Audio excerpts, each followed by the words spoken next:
안녕하세요. 300초 인문학의 강 PD의 논어 읽기. 이번 시간에는 태백편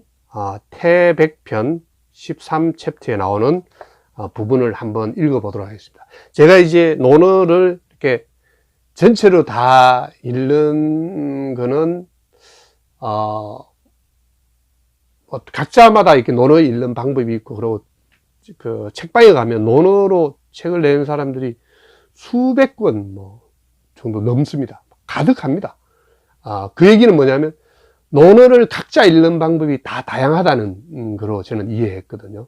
저도 30살부터 독서를 쭉 하다가 42살에 이 논어를 처음 읽었는데 너무 재밌었어요. 일단 너무 한 번에 읽히면서 이 의미가 확 다가오더라고요. 그래서 논어는 어떤 의미에서 좀 젊은 사람들이 읽기보다는 20대, 30대를 치열하게 살고, 그리고 직장에서 부딪히고, 인간관계에서 막 내 뜻대로 안 되면서 막 갈등을 겪어보고, 그러다 보면 만 초에 맞는 굉장히 좋은 책일 것 같아요.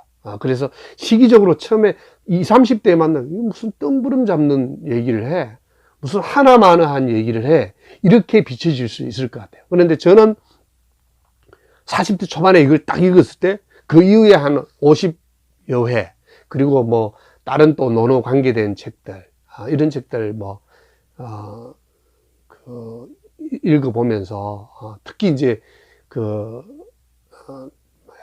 중국에서 또 만든 책들이 많이 있어요. 예를 들어 중국 사람들이 만들어서 번역해온 또 논어, 일본 사람이 읽은 논어는 어떤 건지 이렇게 비교해서 읽다 보니까 제 나름대로 굉장히 좀 재미있는 부분 중에서 같이 우리 300조 인문학을 즐겨보시는 분들이 강 PD는 저 부분을 저렇게 해석하는구나, 저렇게 이해하는구나, 제 체험담에서 나온 논어다, 이 정도로 이해하시면 좀 편할 것 같아요. 태백편 13챕터에 보면 공자께서 말씀하셨다. 독실한 믿음으로 배우기를 좋아하고 죽기를 다하여 도를 높여라. 위태로운 나라에는 들어가지 말고 문란한 나라에는 머무르지 마라. 천하에 도를 행해지면 몸을 드러내고 도가 행해지지 않으면 몸을 숨겨라. 나라의 도가 행해지는데도 가난하고 천박하면 부끄러운 일이요. 나라의 도가 행해지지 않을 때면 부유하고 귀한 것이 오히려 부끄러운 일이다. 네. 여기서 한 2개 정도 내용을 얘기를 드리고 싶은데, 먼저 독실한 믿음으로 배우기를 좋아하고 죽기를 다하여 도를 높여라. 요게 이제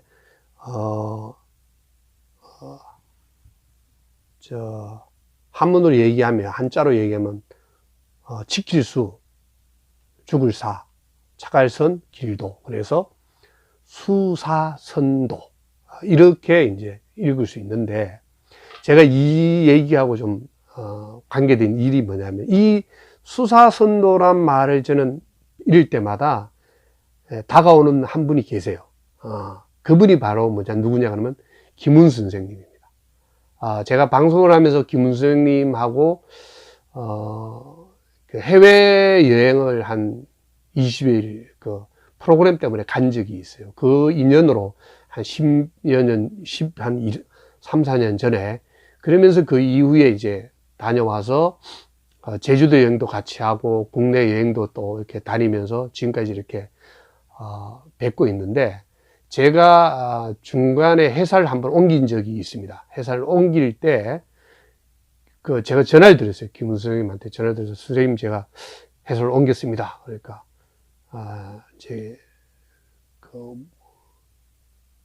그래? 그럼 내가 난화분 하나 보내줄게. 강 PD 난 하나 보내줄게. 그래서 난이 올 줄 알고 기다렸는데, 오후 한 4시쯤 정도였는데 회사 1층에 안내 데스크에서 전화가 온 거예요, 저한테. 강 PD님, 어떤 노인네 한 분이 찾아봤대요. 그래서 내가 누구신데요? 그러니까 모자를 쓴 노인인데 누군지 잘 모르겠어요. 그러니까 그래서 난화분을 들고 오셨다고 그러는 거예요. 그래서 순간적으로 이렇게 김은수 선생님일 거라는 생각이 든 거예요. 그래서 내려가서 1층에 내려가니까 바깥에 그날 공교롭게 목요일쯤 됐는데 비가 오후에 쫙 내리고 있었어요. 그래서 제 인생에서 그때 기억은 아마 제가 죽을 때까지 아마 굉장히 분명하게 나오고 있는데, 그때 선생님이 들고 온 그 난에 뭐라고 써 있었냐면 일산완호, 일산에서 누워있는 노인, 뭐 이런 뜻이 완호라고 그러죠. 노인. 거기에 뭐냐면 극난척도, 수사선도, 이 말과 극난척도. 그래서 극난, 어려움을 이기고, 척도, 도를 넓혀라. 그러니까 김은 선생님은 저에게 그런 메시지를 주고 싶었던 것 같아요. 회사를 옮겼으니까, 강 PD, 회사를 옮겼으니까 극난, 어려움이 있을 거다. 그 어려움을 이겨내고 척도, 평소에 네가 얘기하고 나랑 얘기했던 우리가 생각하는 그 도를 나름대로 넓힐 척, 넓혀라. 이런 어떤 의미가 있습니다. 이 글자는 제 책상에 아직도 지금 14년이 지나도 걸어놓고 있습니다. 제가 이 장면이 굉장히 저는 제 인생에서 굉장히 중요한 하나의 어떤 포인트 중에 하나의 중요한 어떤 인생의 바로미터라고 볼 수 있는데, 그 비 오는데 선생님 보니까 우리 그때 안내됐을 그 여자 젊은 친구들은 김은 선생이 얼굴도 잘 모르겠고 김은이라는 사람이 누군지 잘 몰랐던 것 같아요. 책을 많이 안 봤어 그런지. 근데 그 우리나라를 대표하는 대작가가 자기 손수 난을 들고 비우중을 뚫고 1층에서 저를 찾아오신 거예요. 저는 지금 생각해도 되게 감동인데, 그 소설가 김은수의 그 이후면서 가끔 뵙고 소주 한잔하고 일산에 가서 차 한잔하고 소주 한잔하고 오는데 아주 많은 것을 제가 배웁니다. 그리고 김은수 선생님은 봐도 항상 예의를 다하세요. 이게 도라는 것들이 있지 않습니까? 과하지도 않고 모자람도 없이 말씀하시고, 그리고 굉장히 신중하시고, 그러면서도 따뜻한 분이십니다. 그래서 제가 이 글을 읽을 때면 항상 제가 여기서도 이렇게 써놨어요. 2013년 4월 이직 후 어느 날 김은수 선생께서 손수 난을 들고 오셨다. 극난척도로 가져오셨다. 이게 언제냐면 2013년 11월 29일. 벌써 5년 전의 글입니다. 저는 이제 읽으면서 굉장히 제하고 관계된 내용들이 있으면 이렇게 적어 놓고 하는데, 이게 이제 있어요. 그래서 수사선도,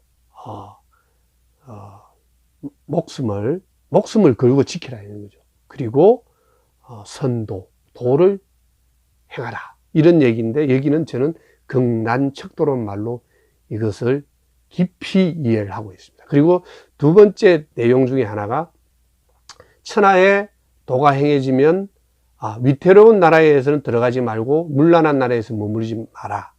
그 다음에 천하의 도가 행해지면 몸을 드러내고 도가 행해지지 않으면 몸을 숨겨라. 이거는 누울 자리 보고 발을 뻗으라는 얘기죠. 쉽게 얘기하면. 기본적으로 저도 젊을 할 때 아무래도 뭐 욕망에 이렇게 갇혀 있을 때는 뭐 이렇게 나이트클럽이나 이런 데를 간다든지 가면 이쁜 여자들이 보이잖아요. 당연히 욕망이 생기는 거예요. 당연히 갖고 싶고 안고 싶고 그런 욕망이 생기는 거예요. 그런데 오히려 그런 데를 피하고 위태로운 곳과 문란한 곳에 머무르지 않으면 그런 생각이 들지 않아요. 이건 쉽지 않습니다. 질풍노도의 삶을 사는 젊은 시대는 쉽지는 않습니다. 분명히. 그러나 가능하면 위태로운 곳에 가지 않는 것, 머무르지 않는 것, 이런 게 좀 의미 있지 않은가, 이런 형태로 읽게 됩니다. 태백편 13챕터는 이 느낌을 가지고 읽었습니다. 이상입니다.